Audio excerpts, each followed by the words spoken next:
Spokane listens when business talks. Welcome to Business Talks, the region's only local business talk show with your host, Ryan McNeice. Business Talks is brought to you by our friends at STCU and Well Dressed Walrus. Now, let's get down to business with Business Talks. Welcome to Business Talks. I'm Ryan McNeice, and we are very fortunate here in the studio today. We have Wayne Williams, President and CEO of Telect Inc. How are you doing, Wayne? I'm doing great. Thank you for having me. Thank you so much. And just from a historical basis, Telect was originated in 1982, I believe, and you've been the acting president and CEO 1994 and 1997, respectively. Right. Give us a little bit of background on the business. A lot of people know about Telect because of the media and big business here in the Spokane region. But tell us a little bit more about it historically. Yeah, thank you for asking. We've been kind of dark the last 15, 16 years, I think, with the exception of a few shifts and changes. So I think, starting in 1982, I was the first employee with my parents and didn't know if I even wanted to work there. And I kind of dug in, met my wife, my now wife of 33 years, shortly after that. And just really found out that I needed to grow where I was planted. And that led me to just into my creativity, just developing different products and that. And, I would say that probably anything that we were touching at that time for the first 17 years there was turning to gold. It was really working, clicking. It did, yeah. And we saw manufacturing. We were probably one of the second or third largest manufacturer in Spokane until we were pre-IPO of 2000, and then the market just evaporated. And so I've learned more the last 17 years. It's 13, Isn't that an interesting point, though? We oftentimes learn the most during the tumultuous times, et cetera. Oh, yeah. I heard my son said one time, why does everybody try to aspire to get to Mount Everest, where there's no oxygen? Right. In the valleys, we're always, is where all the growth happens. That's true. And so that's probably been the most challenging. We've seen our product portfolio in about 12 years turn over almost 100%. So in the midst of telecom changing and all of that, and with Ethernet taking over the outside markets, we have had to just continue to reinvent ourselves. And it's been a tremendous opportunity, and I've been excited. I don't know that I would have wished anything for anybody else the last 16 years of going through it. I think that's where I got all my gray hair now. Well, like I said, the challenges are where I think we learn. You inspect the marketplace, you try to understand which products are going to work in which markets, and ultimately what could be profitable. Give us your background in terms of, from a technology standpoint, because we know you've had some success in the patent world. Tell us a little bit about that. Yeah, I think my background of innovating and creating, I think, just came from in the fourth or fifth generation of entrepreneurs with the Williams family, and so I was selling praying mantises at 5 years old and raised a cow and then had a fly shop, and I loved to tie flies and sell them commercially before I joined Telect when I was 18, and that kind of continued on. I would look at things and what wasn't what we were the customer was asking for, but it was trying to figure out what we could really provide to them, the increased value. And so we had fiber optic back in the early day. We had DSX, cable, and power panels. Today, our market has completely switched. We're heavy in fiber and heavy in power, and we also do racking and solutions. So when I shared that before on the technology side, our sweet spot in the marketplace as a business, the DNA is still there with my son, who's runs our sales, marketing, and product strategy, and the entire team at Telect, because they're always trying to innovate, come up with new ideas. Right. Well, and that I think is the real challenge in the technology world. Is it's like dog years. I mean, a month or a year with a particular product or technology, and you could have gone left, and the rest of the industry goes right. But it sounds like through innovation and creativity, Telect and yourself and your team has really identified the ability to stay current. Yeah, and it's not easy to do. It is not easy. In fact, I will tell you the biggest shift in communications really came March of 2014. And most people didn't pay attention to it as much. But when AT&T announced that they were going to buy DirecTV for $50 billion, no one really knew it. We were a large supplier to AT&T at the time, and our waters got really bumpy quickly because in capital equipment they would spend $22 billion a year in capital equipment. Well, at that time they had cash, but they also had to go out and borrow. And we watched that market just change. And I remember the seas were really bumpy. We had the facility in Plano, Texas. I got the team together and said, we're going to close it down and bring it back to Spokane. And everybody's like, kidding. Whoa. Because currently, do you now have that again or no? No, okay, we don't. So you had Texas and we only Mexico. have Spokane and Mexico. We closed down Texas.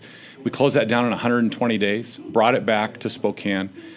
Revenues dropped in 14, 15 with that. We said no to customers. We raised prices. I would credit a couple people on the team, and my son Spencer really, as a economics major, just really focused on the business side, saying no to customers and raising prices. But that's tough to do, and it is. I appreciate you making that comment because it is actually one of the single hardest things to do, that you're in the business of doing business, bringing customers, marketing, et cetera, and then all of a sudden here's some customers and you're saying, I don't know if this is the right business for us right now, for our infrastructure or the timing in the market. That's a tough thing to do. It is tough. And actually in the middle, it's like telling your team, hey, the seas are rough right now, but over here there's this hurricane, and I'm going to take you into that, and let's go do it. And then right in the middle of the hurricane, even me, without having to let anybody see it on my face, I'm going, was this the right decision? Yeah, I just led my whole team into this hurricane. Yeah, I took them in there. And so you're doing it. But in 2016, it was a remarkable turnaround.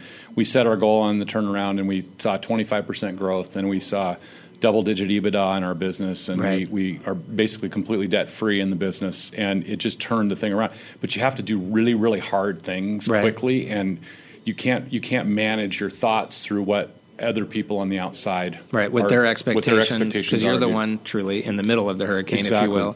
Have you spend any time looking back to think, what if you had kept the Texas operation open? What would it look like then? Well, yeah, our Cameron Headley, our VP of Finance, I think he said it really well in one of our planning meetings. We're doing a lot of really 5-year business planning right now because we have changed some of the technology direction. And he said, if you'd waited 2 more months, we'd be out of business. It's just the 2 months, and you don't realize it at the time, even when you're going through the hurricane. That you were that close. We were that close. When you look back at it now, there you're going, we have a little bit more time, but we need to make this decision because it's highly strategic. Do you remember, in terms of that strategic decision, do you remember a time or a place that you just knew, gut feeling-wise, we got to close that down? I mean, meetings that you'd potentially had, information, data that you'd potentially assessed and thought, this is absolutely what we need to do. Yeah, I think it's kind of like any decision that a leader has, even if it's a poor performing employee, you never say, I should have waited longer. No. You always say, I should have done this earlier. Yeah, we had signs earlier. Yeah, the indication for me was in June of that year. We saw it changing, but then I had to manage the behaviors inside the company too at the same time, and you have to figure out when you can announce it. Mm-hmm. And then we didn't start it until November 2nd. Okay. And so it took us, if I could have had some of that time back, always you could have, but sometimes people just wait too late. So you see it all the time. Read the Wall Street Journal. That's what you read about, the good, the bad, and the indifferent. But you obviously made the right call at the right time, which is to be commended. Doesn't make it easy, right? You had to get your team to go along with you. Yeah, and you even have to admit that, you're as a leader, you have to admit that, we failed. We could have done this a little earlier. You have to go back and go, those signs, some of the signs that we saw that just because of this major customer doing it back in 2010 when I wanted to do it then and didn't have the chutzpah to kind of push through back then. But you just have to grieve those quickly. You have to say, I'm done with it, and then you just move on. You can't live in regret of yesterday. The classic hindsight's 20/20. I mean, it's true for all of us. You look back and think, well, now that didn't make sense, but it sure makes sense when you're looking backwards. Of all the challenges, successes, et cetera, which pieces of the operation of the business do you think you enjoy the most? What really fascinates you, satisfies you? Yeah, I love to. There's a couple things. I'm really a gap identifier. I can sit down very, very quickly across an entire business and understand where the weaknesses are. Missing. And I like to create, but I don't like to do it by myself. I like to do it with a team. Right. That's what I like about watching. March Madness is fun for me. Is I'm not like getting upset with Shimmick Karnowski for not making baskets down below. Right. And everybody else is looking at, well, why does he do it? Well, part of it is because the rest of the team isn't shooting baskets outside to pull, to take the defense off. Collaboration, so it's true all collaboration. About, it is. It's really collaborative. And I enjoy the innovation. I enjoy the coaching. I enjoy that stuff. I'm in my area of calling right now, which is interesting. I'm called to be CEO. I'm called to oversee that. But I would say that sometimes we're called in areas where it's not in our passion.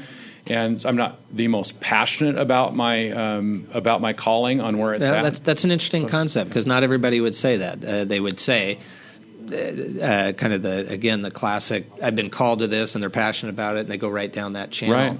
But I think that's very honest of you to say, this is my role right now, but not necessarily what you're most passionate about. Oh, yeah. If I like to create products or solutions or new businesses or that kind of stuff, I'm not doing that today. But what I'm doing is inside the business, I'm creating other aspects of it. So I have to get my joy filled a little bit differently. That then allows you to do that passion either concurrently or at a later date. Exactly. And you mentioned, I think, passions and calling. You do a lot of coaching outside of Telect in terms of whether it be speaking at Whitworth University or other organizations. Tell us a little bit about that. Yeah, I think my biggest growth really is I'm in my fourth year right now with the Towson Leadership Program. John Towson, he and Henry Cloud wrote the book Boundaries 25 years ago. It's been a New York Times bestseller since it came out. And I go down to California once a month for coaching, and then he ends up he's done work with me too. And I do mentoring more than anything. Okay. The coaching, the speaking has been great. I've spoke at their Leadership Institute to counselors and leaders, and I really enjoy that. If it's Whitworth, if it's Gonzaga, if it's Men's Business Forum over in Coeur d'Alene, I love to You're ready. You inspire. Show up. Oh, I love to just figure out a way to facilitate growth with people. Let's take a short break and come right back, because I'd actually like to explore that a little more. Thank you, Wayne. You bet.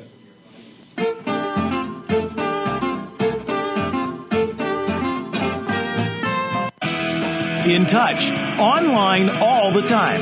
SpokaneTalksOnline.com. What is a credit union? It's a cooperative, like a food co-op or a housing co-op, but the members share money. Credit unions offer the same services you'll find in a bank, but they're different from banks. First, credit unions are owned by their members, and credit unions are not for profit. Any money the credit union makes goes right back to the members in the form of low fees and good rates. To learn more, you can go to STCU's blog at stcumoney.org.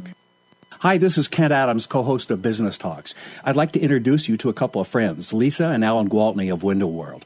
I've known Lisa and Alan for a number of years and know them to be honest and caring folks. They take pride in their windows, sliding doors, and blinds. So when it comes to your home, call them direct at 509-456-5880. That's Window World of Spokane and Coeur d'Alene. And if you tell them Kent sent me, they'll give you 5% off a 5-window installation. Call them today at 456-5880. Home. That word means so much more than its 4 letters suggest. R. That letter stands alone. When you see someone wearing a blue block R, you're talking with a realtor. Your local neighborhood realtor can help you find your first home, your next home, or help you sell the one you have. Next time you think home, think realtor. The brand makes the difference. This message brought to you by the members of the Spokane Association of Realtors.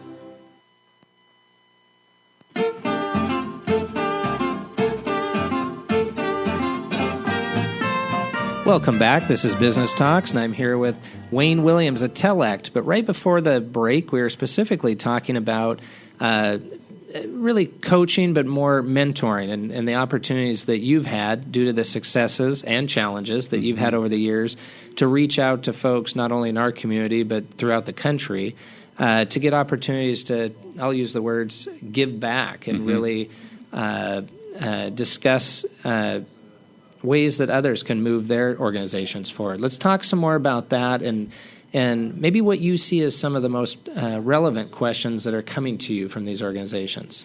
Yeah, and I actually, your last question is just right on. I think it's not so much for the organizations.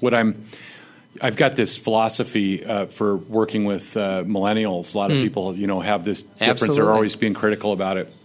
I think they're fascinatingly ambitious and desire, the ones that really want to work, right? And what they lack today is mentors. I mean, we've got probably a 20-year history right now of young men and women growing up with parents that have either been helicoptered over the top of them.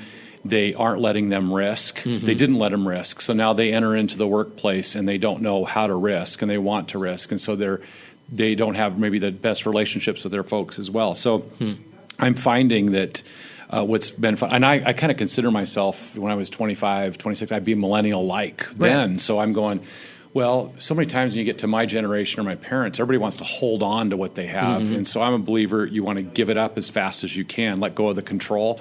And so my tagline really is, I want them to burn their fingers, I just don't want them to torch the house. I think that's a great analogy. Because they need to get calluses. Yeah. My grandfather was a neon sign maker and a glass blower, and and I remember even at a young age when I watched him blow a piece of glass or make neon, and he had gloves on, but then within 5 seconds he'd reach across and grab a piece of glass. It was still hot. But when you shook his hands, I still remember the callus of his hands. And that's kind of like what it is in business. So for me, coaching, now when I coach and I talk with people one-on-one that are coming to start a business or they're running through a tough time or they have to lay off a team or they've got to let somebody go or their business, I'm just really sharing with them all the scars on my back. Yep. It's the scars into stars thing. If I can let them burn their fingers a little bit through me and let them know that, it's okay. I'm kind of in that well with them and I'll be there with them. That to me is just one of the best times I have. Well, and there's so much that's been written on the concept of essentially not recreating the wheel, that if these folks that you're mentoring have the ability to get from A to B faster without having to make some of the mistakes you did, have skin in the game, as you said, be close to the flame, if you will, but maybe go left and not right and skip some of the challenges that you didn't need to endure. I think you're right on. And I really like your point about millennials, because we read about it. I don't think you can open the Wall Street Journal or any popular culture magazine of the day and not have millennials be in a critical light. And I absolutely agree with you that although they might approach not only the business world or the culture or challenges or what have you from a different angle, we need to look at that angle, and it might be better in many ways, and there might be items from the prior generation that we need to hold on to that. Right. But we really do need to look at what these millennials are coming up with. They're really impressive. We had a couple teenagers on the show a couple weeks ago that did a DECA project for a ride-sharing app, and I sat there just awestruck at these kids are 17, 18 years old. And I think it just goes to your point that we really need to take a hard look at what these millennials are bringing to the table and not overgeneralize just as an entire generation. Exactly. And I think part of it is that we don't we think that they have to catch up to where we're at. Right. And in reality, we have to catch up to where they're at. Yeah. My got 3 grandkids, and one of the oldest is 2. And so it's amazing because he comes into the house and he says, Lexa, for Alexa. He's trying to say, he watches it. So we can look at that and go, oh, that's a shame. He's at 2 years old. He shouldn't be doing that. He needs to do this and this. Yeah, that's true. But really, by the time he's graduating from high school, speech to text, voice to text, AI is all real. And it will be there. And so we're looking at that going, well, why aren't they learning some of this other stuff? It's like, it's not their reality. What are we doing to keep up with that we can still communicate with them at 18. Absolutely. I appreciate that perspective, because sometimes you don't get an opportunity to talk to folks that have that perspective. And for myself, I was born in 74, so for me, really, computer interaction with technology was Commodore 64, the first Apples. And I look at my own kids, and I've taken the approach that my son is heavily involved at 10 in programming and animation, and he has a better computer than I currently have at the office. Yes. The reason I believe strongly in that is this is what he knows. I knew the Commodore 64. They're coming into the game, so to speak, with amazing technology, or as you said, AI. It's real. That's their present time, and they need to build from that. I applaud you on that with your son, because my daughter's 24 and married and has a child, and I remember when she was 9 and I had one one of the first Apple iBooks that were out, and it was because to me, people were buying DVD players, but for a couple $100 more, you get a laptop. And I remember in Disneyland, we were driving down there in the minivan, and she's 9 years old. She's in the back seat, and she goes, "Daddy, I can't get on the internet." And I go, "Well, I know, honey." Now I'm in telecommunications, right? And so she goes, "I know, honey, you can't because we're not at home." And all I remember her saying was, "That's not right." Oh my god! So at 9 years old, saying that's not right. So, and I go, "You're right, honey. It's not, but it will be someday." And so now we just fast forward 15 years, and she was right. You can be on anywhere, and right now we're only thinking cellular and Wi-Fi, and Wi-Fi is going to take over in this market. But we're probably only 10 years away from ubiquitous satellite. I mean, there will be that kind of, they're talking right now about, low orbit satellites or balloons that are running off of solar and other stuff that will just be hanging there to give us access in places we never thought of. Which brings up some interesting points about outlying areas that have not had access, whether it be for education, but certainly lack of access, either healthcare or information technology. No, I certainly appreciate those viewpoints in terms of what the millennials and the younger generation is doing and how they are appreciating what is around them. That's got to be a real relevant point for you in terms of hiring. Yes. What's the age group by and large? A little bit general question, but by and large, what is the age group that Telect is looking to hire? Well, it's general for us. We still have an older demographic. Right. Yes, we still do. It's in there, and not to be critical of our demographic or others or even my age group, but my age group is beginning to think more about retiring than they are about continue learning. So I want them to continue to learn. I have a real strong philosophy in the business. I want to retain, recruit, and release. I want to retain people and train them, recruit the best that we need, and then release the ones that can be successful someplace else if it's not or ready working. For the next stage. Another stage. So let's talk about that a little bit in terms of succession planning, because I know that is an issue that is close to your heart. Yeah, it is. Well, thank you.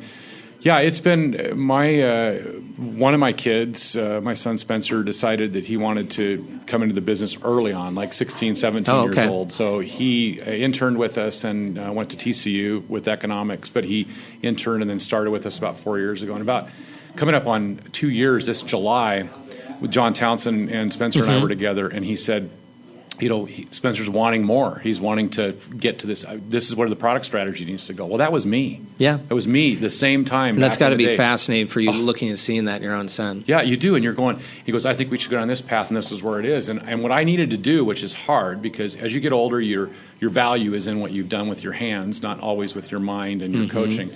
And I needed to begin to release and let that happen. And in doing so, I didn't just release that just for him. I started to release it for others in the company.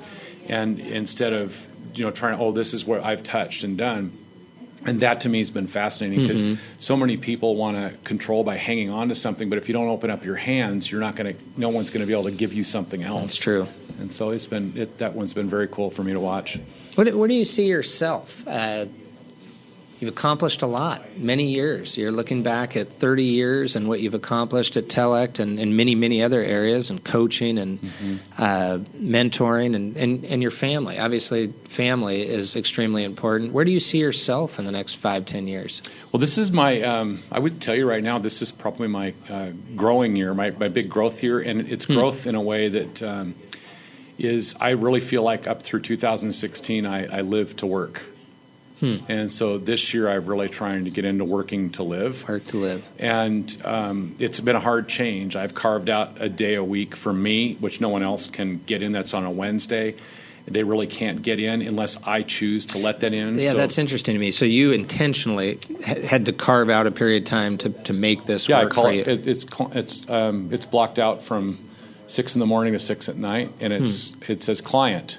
If you called me up and it says, can you meet me on Wednesday? I'd say, no, I've got a meeting with my client. Right. So it's just, and what I have to do is, because I'm not really good at if I don't block something out. If you and I had an appointment, I would tell somebody, no, I can't because I've got an appointment with Ryan. Right. That makes sense, but not with me. So now I've done it. Well, it's been fascinating because in that, it's given me margin. It's given me the ability to move an appointment from a Friday maybe to today.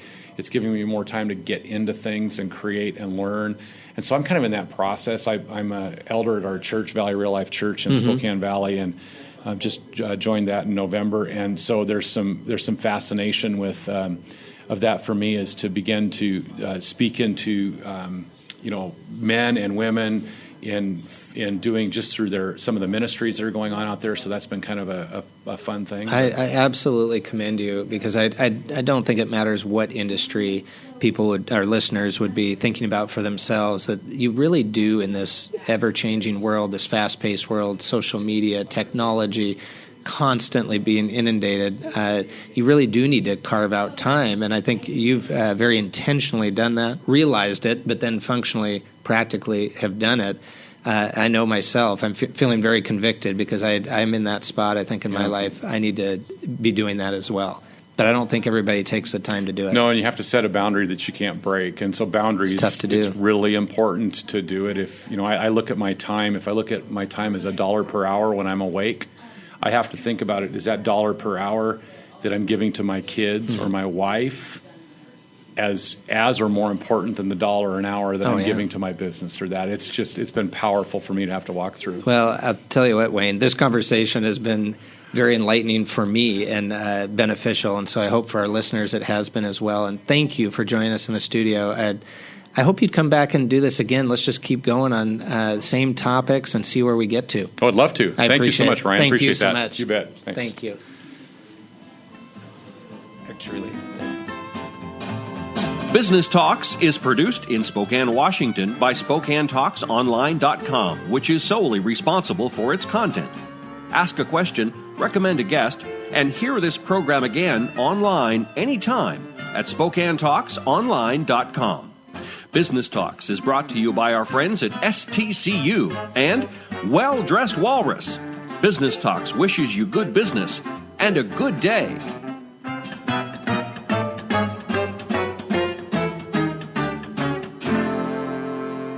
If you're like many shoppers, you love to find a deal online.